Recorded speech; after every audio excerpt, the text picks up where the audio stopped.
Hello guys, my name is James, please don't forget to subscribe to our channel. Episode 7 of Stranger Things Season 4 starts with Steve being attacked by those monstrous bats.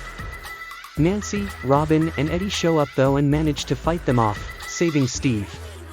Robin is concerned that he may have rabies, but the rest of the gang are convinced that plot armour will prevail. Despite taking out those bats, more begin descending on them from the horizon, forcing the group to hurry off to safety. Shirtless Steve is suffering badly from his wounds, leading angsty Nancy to start bandaging him up. However, there is some clear sexual chemistry between these two. Needing some firepower, the four head off to try and track down some guns. The initial idea is the police station, but as fate would have it, Nancy actually has guns in her room, so they decide to head there instead. On the way, there's a really nice conversation between Eddie and Steve. The former praises Steve for his bravery, and for Nancy's too. He urges Steve to take a leap of faith and reach out to Nancy, pointing out how she dived into the water without a moment's hesitation to save him.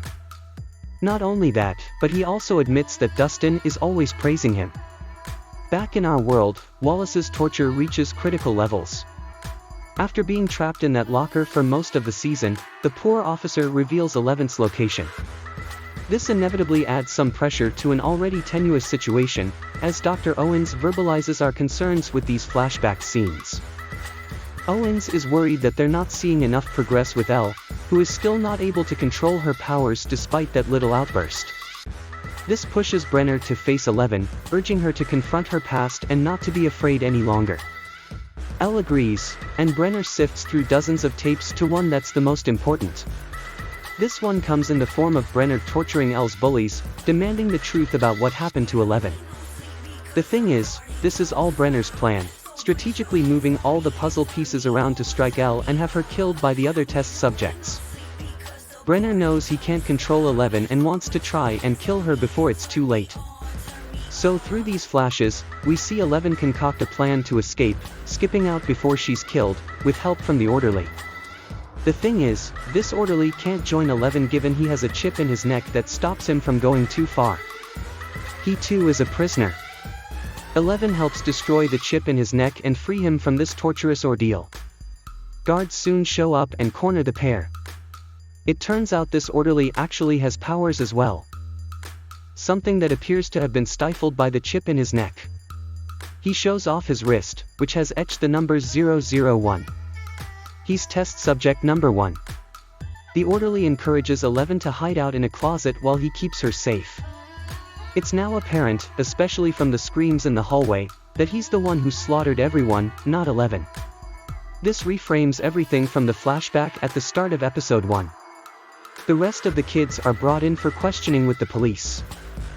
As Dustin, Max, and Lucas all fumble through their stories. They claim they haven't heard from Eddie, but Erica speaks up and debunks that completely. Unfortunately, this also causes all three of them to be questioned one by one over what they may be hiding. Max is up first. Over at the prison, Hopper and Enzo weigh up their options and whether they'll come out of this as iconic monster slayers or dead meat. One thing's for sure, they need a miracle. A miracle wrapped up in the form of Joyce. Yuri and Murray riding in perhaps? While Murray works his magic, turning the tide of battle in the prison, down in the courtyard Hopper holds the line with his flaming stick as the Demogorgon comes at them. It's a tense encounter, one that sees each of the prisoners killed one by one.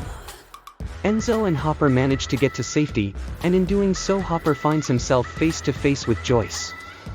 Finally, after 7 long episodes, we get our touching reunion after all. Back in Hawkins for now though. And Dustin figures out that these psychic connections are the key to what's happening around Hawkins. It seems like the Mind Flayer is using Vecna to open up links with different kids, which in turn opens more gates. More gates equals more opportunity for the Mind Flayer to return. Speaking of psychic links, this is exactly what Nancy figures out when she heads home in the Upside Down. Nothing is quite right, the gun isn't in the shoebox, the diary entries stop at 1983 and items are in her room that she sold months back.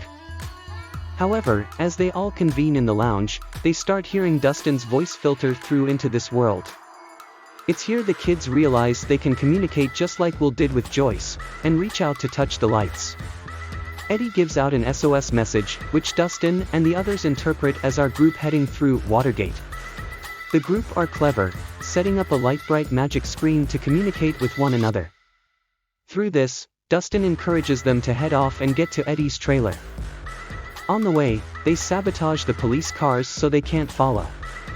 It's just like old times, with a lovely shot of the bikes in the upside down and in our world heading for the portal to get free.